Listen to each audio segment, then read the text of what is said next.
একেবারেই বৃথা চেষ্টা। আওয়ামী লীগকে ধ্বংস করার জন্য পরিকল্পনা, চেষ্টা, দেশে দেশের বাইরের থেকে বড় বড় শক্তির সাহায্য নিয়ে, ৭১-এর পরাজিতদের সাহায্য নিয়ে যত চেষ্টা করা হোক না কেন, বাস্তবে এটা যে সম্ভব না সেটা অতীতের দিক তাকালেই বোঝা যাবে।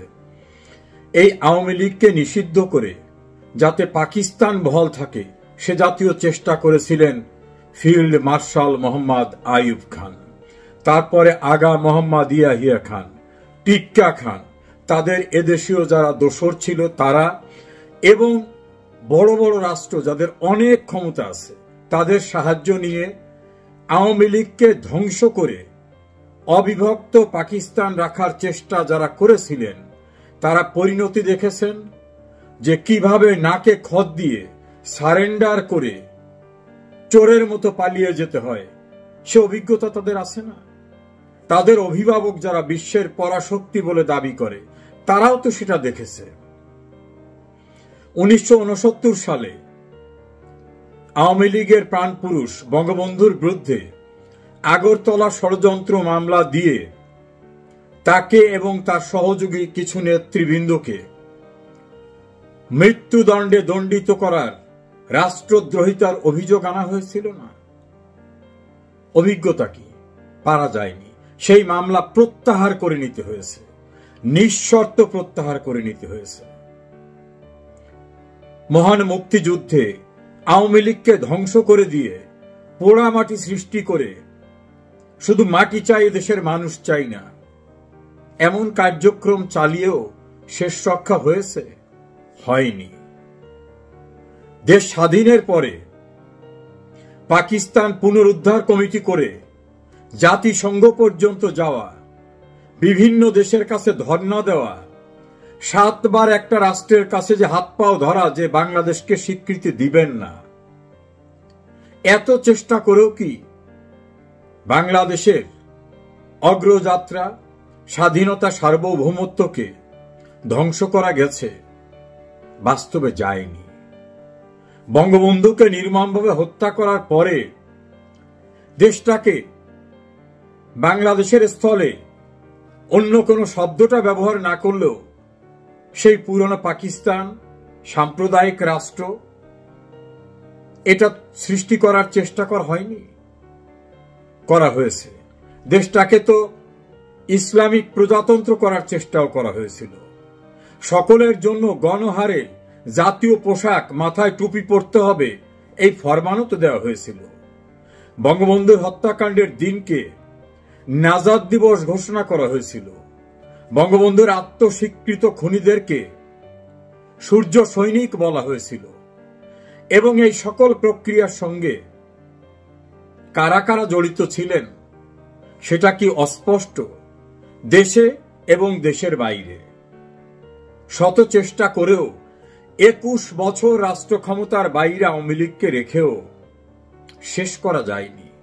অসংখ্য নেতা কর্মীদেরকে হত্যা করা হয়েছে, নির্যাতন করা হয়েছে, মৃত্যুদণ্ড দেওয়া হয়েছে, রাস্তাঘাটে মেরে ফেলা হয়েছে।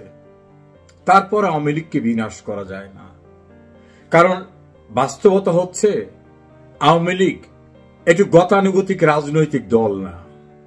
সেই ১৯৪৯ সাল থেকে শুরু করে যত আন্দোলন সংগ্রামের নেতৃত্ব দিয়েছে আওয়ামী লীগের নেতা কর্মীরা আত্মোৎসর্গ করেছে, জীবন দিয়েছে, রক্ত দিয়েছে।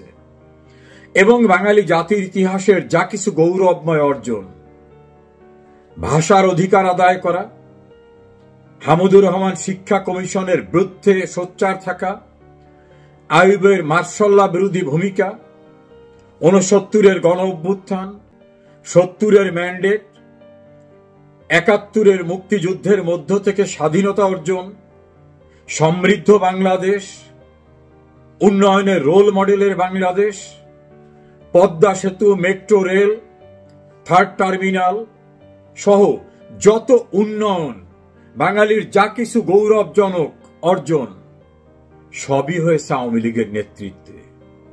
আওয়ামী লীগ তো ক্যান্টনমেন্টের ভিতর থেকে জেনারেল জিয়াউর রহমানের মতো সেনাবাহিনীতে চাকুরিরত অবস্থায় নিজেকে মার্শাল অ্যাডমিনিস্ট্রেটর ঘোষণা করে, নিজেকে প্রেসিডেন্ট ঘোষণা করে হ্যাঁ না ভোট দিয়ে রাষ্ট্রপতি হয়ে দল তৈরি করার মতো না। মনে আছে, জাতীয়তাবাদী ফ্রন্টের প্রার্থী হলেন জেনারেল জিয়াউর রহমান।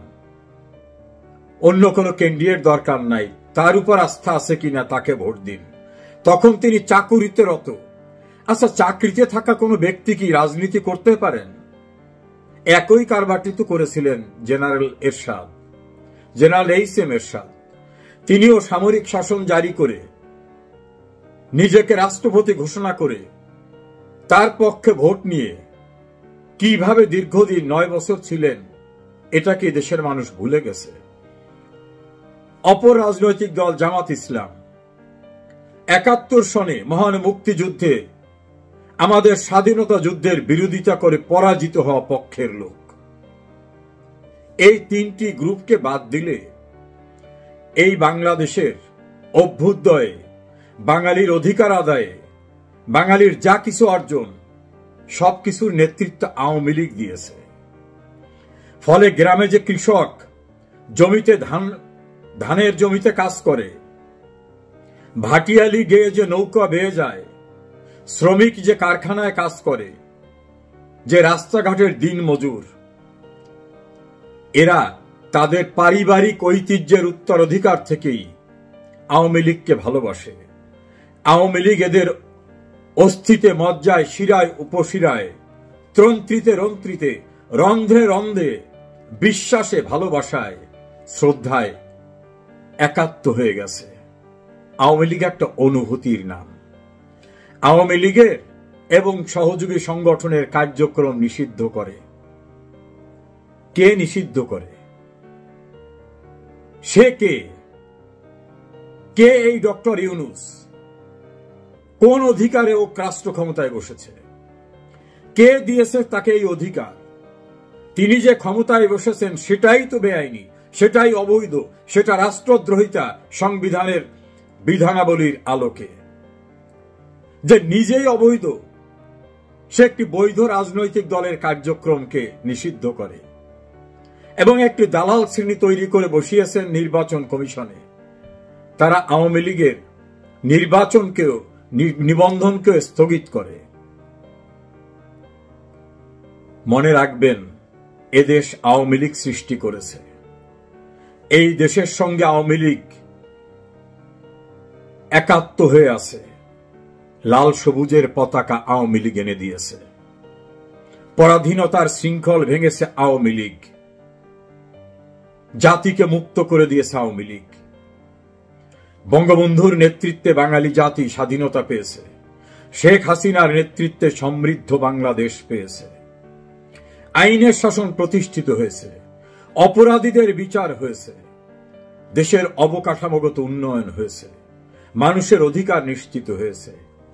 এই দলকে বাদ দিয়ে সাজানো নাটক রচনা করে নির্বাচনও হবে না, অন্য কিছুই হবে না। অনেক আশার ফুল ঝরিয়েছিলেন ইউনূস। কিছু আতেলরা তার পক্ষে নেমে হইচই করেছিলেন। ইউনূস এসেছে, সারা দুনিয়া সাহায্য করবে। 12টি দেশে গেছেন, কোন দেশ থেকে কিচ্ছু পাননি। নিজের যা কিছু নেওয়ার সেটা নিয়েছেন, জাতির জন্য কিছু করতে পারেননি। এনজিও চালানো, সুদের ব্যবসা করা আর রাষ্ট্র পরিচালনা করা এক জিনিস না। তার কোনো পলিটিক্যাল ম্যান্ডেট নেই, তার কোনো লিগ্যাল ম্যান্ডেট নেই। যারা এখনো ইউনূস স্বপ্নে বিভোর, আমি বলবো তারা নির্বোধের জায়গায় আছেন। সুদের ব্যবসা করা, এনজিও চালানো, এইটার সঙ্গে রাষ্ট্র পরিচালনা এক না। কি অবদান আছে তার এই যে দেশের জন্য? মুক্তিযুদ্ধে তার কোনো কন্ট্রিবিউশন আছে? এদেশের কোন ক্রাইসিসে তিনি তার তো বিশাল অর্থবিত্ত কোন সাহায্য করেছেন? এই দেশে অনেক দুর্ঘটনা, রাজনৈতিক বিপর্যয় এসেছে, কোন ভূমিকা রেখেছেন? ধর্মের জন্য কোন ভূমিকা আছে? সাম্প্রদায়িক সম্প্রীতির জন্য কোন ভূমিকা আছে? কিছুই নাই। এবং তার পারিষদবর্গ এদেশের প্রতি ভালোবাসা নাই বিধায় বিদেশি নাগরিক হয়েছে। তারা ভাড়ায় এসেছে, ওরা নাকি আমাদের সংবিধান রচনা করবে, ওরা নাকি সংস্কার করবে। ওরা জানে এই সংস্কার করার অথরিটি কে? গণতান্ত্রিক প্রক্রিয়ায় নির্বাচিত হওয়া ব্যক্তিরাই কেবলমাত্র করতে পারে। তাও সবটা না, সংবিধানের ফান্ডামেন্টাল স্ট্রাকচারের বাইরে গিয়ে কিছুই করা যায় না। ভাড়ায় আসা লোকরা আবার ভাড়াটিয়া সময় শেষ হয়ে গেলে চলে যাবে। যারা এখনো ইউনূসের স্বপ্নে বিভোর আছেন, তারা নির্বোধের জগতে আছেন। দেখুন না পরিণতি কোথায় গিয়ে দাঁড়ায়। অনেক মহারথীরা অনেক ক্ষমতার চর্চা করেছেন, সেনাবাহিনীকে ব্যবহার করেছেন, অত্যাচারের স্টিম রোলার চালিয়েছেন, শেষ রক্ষা হয়নি। এদেশ এ মাটি আমাদের প্রাণ, আমরা এদেশের সন্তান। এই দেশ হিন্দু মুসলিম বৌদ্ধ খ্রিস্টানের দেশ। এই দেশ মুক্তিযুদ্ধের চেতনার দেশ। এখানে স্বাধীনতার পরাজিত শত্রুরা কোনোভাবেই প্রতিষ্ঠা পাবে না। এখানে আওয়ামী লীগকে বিনাশ করে কিছুই করা যাবে না। অপেক্ষা করুন, সে সময় খুব দূরে না, বুঝতে পারবেন এই গানের শেষ পরিণতি কি।